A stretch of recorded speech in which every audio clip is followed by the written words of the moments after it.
విదేశీ విద్యా పథకంలో బీసీ, ఎస్సీ, ఎస్టీ విద్యార్థుల సంఖ్య రెట్టింపు చేస్తూ సీఎం రేవంత్ సర్కార్ నిర్ణయం తీసుకుంది. గతంలో బీసీ విద్యార్థులలో లబ్ధిదారుల సంఖ్య 300 కాగా ఇప్పుడు అది 700కు చేరనుంది. బీసీసీ వీళ్లతో కలుపుకుంటే విద్యార్థుల సంఖ్య 1000కి చేరుతుంది. ఎస్సీ విద్యార్థుల సంఖ్య గతంలో 210 ఉండేది.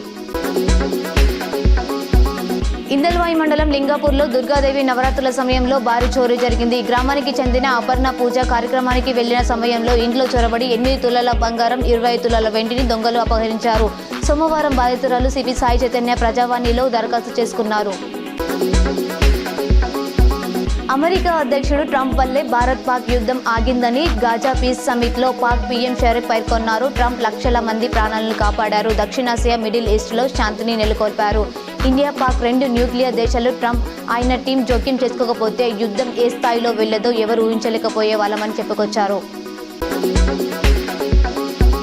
బీజేపీ పోరాట ఫలితంగానే మొక్కజొన్న కొనుగోలు కేంద్రాలు ఏర్పాటు చేశారని బీజేపీ జిల్లా అధ్యక్షుడు దినేష్ కులచారి అన్నారు. ఇటీవల జిల్లాలకు వచ్చిన ముఖ్యమంత్రి రేవంత్ రెడ్డికి మొక్కజొన్న కొనుగోలు కేంద్రాలు ఏర్పాటు చేయాలని రైతులు ఇబ్బందులు పడుతున్నారని వినతి పత్రం ఇచ్చామని గుర్తు చేశారు. వేములవాడ అభివృద్ధి పనుల నేపథ్యంలో ఎల్ఈడీ స్క్రీన్ ద్వారా రాజరాజేశ్వర స్వామి దర్శనం కల్పించనున్నట్లు అధికారులు తెలిపారు. అర్జిత సేవలను కూడా అందించనున్నట్లు పేర్కొన్నారు. భక్తుల మనోభావాలను దృష్టిలో ఉంచుకొని ఈ ఏర్పాట్లు చేస్తున్నట్లు పేర్కొన్నారు. రాష్ట్ర ప్రభుత్వం తీసుకొచ్చిన కొత్త మద్యం పాలసీపై అనిల్ కుమార్ అనే వ్యక్తి హైకోర్టులో పిటిషన్ వేశారు. దరఖాస్తు ఫీజు రూపాయలు 3 లక్షలు పెట్టారని, లాటరీలో షాప్ దక్కకపోతే ఆ డబ్బు ఎక్సైజ్ శాఖకే వెళ్తుందన్నారు. షాప్ రాని వారికి 3 లక్షలు తిరిగిచ్చేలా ఆ శాఖను ఆదేశించాలని, ఆ జీవోను కొట్టేయాలని కోర్టును కోరారు.